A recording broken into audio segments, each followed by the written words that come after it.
Monsieur le Président, chers collègues, c'est à la faveur de cette délibération que revient en débat devant notre Assemblée le projet d'anneau des sciences. Il a été, et cela a été rappelé par d'autres intervenants, l'objet de longs débats, de longues discussions, voire même de combats un peu tendus au sein de cette Assemblée. Mais le débat public du mois de novembre 2013 au mois d'avril, du mois de novembre 2012, pardon, au mois d'avril 2013, est venu apporter ou proposer, en tous les cas, un projet de tracé que nous connaissons tous dans cette Assemblée. L'objectif désormais, et sans remettre en cause le principe et le projet lui-même, est d'aller plus loin dans les études, nous le comprenons bien, avant l'enquête publique. Les questions qui se posent aujourd'hui se posent dans un contexte un petit peu différent des années précédentes, puisque nous sommes inscrits désormais, en termes de calendrier, dans une situation qui fait que le déclassement d'A6 à 7 et les projets de grand contournement, et singulièrement des projets de grand contournement sur l'Est lyonnais, qui ont été évoqués également dans cette Assemblée, sont aujourd'hui eux aussi ressortis des cartons, et que nous avons donc nécessité de trouver des points clairs en matière de calendrier, de façon à ce que les uns ou les autres, dans ces différentes initiatives, ne soient pas dans des situations extrêmement difficiles, singulièrement en matière de gestion des trafics et des conséquences du déclassement d'A6 à 7, à la fois sur les territoires de l'Est lyonnais, mais également, et je parle au nom des collègues de l'Ouest lyonnais, sur notre secteur, car nous savons que tout cela n'est pas non plus sans incidence. C'est la raison pour laquelle, en lisant la délibération et en voyant qu'elle fait référence à la fois au tracé, mais également au mode de financement, nous avons deux questions principales qui se posent. La première, c'est comment, si depuis la date du débat public,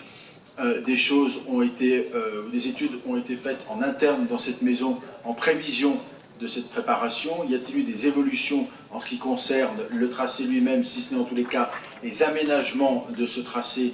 tel qu'il est issu du débat public, première chose. Et la deuxième chose, en matière de financement de ce projet, on voit que est reposée dans le débat la question évidemment de la manière avec laquelle la métropole va pouvoir le réaliser, et singulièrement la question posée du refus de l'Europe de nous financer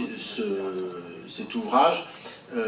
se pose, et pourquoi l'Europe a-t-elle refusé de financer cet ouvrage, puisque vous aviez présenté cette délibération au Conseil de métropole, je crois, au mois de février 2015, sauf erreur de ma part, je parle de tête, s'il y a une erreur, je vous prie de m'en excuser. Donc on a ces deux questions-là. La troisième question, qui est plus directement celle de la concertation, à l'occasion de cette période d'études et d'analyse des communes du territoire, et j'allais dire de toutes les communes du territoire, afin de savoir exactement comment les choses s'engagent. Je redis, le groupe Les Républicains votera positivement cette délibération. Encore faut-il que nous soyons associés à la démarche dès maintenant, car comme cela avait été le cas au moment de la réalisation du tronçon nord du périphérique, des mesures dites d'accompagnement pour les territoires et les communes impactées avaient été mises en place. Elles étaient d'ailleurs importantes, et qu'il convient, compte tenu des enjeux de cet ouvrage, que le plus en amont possible,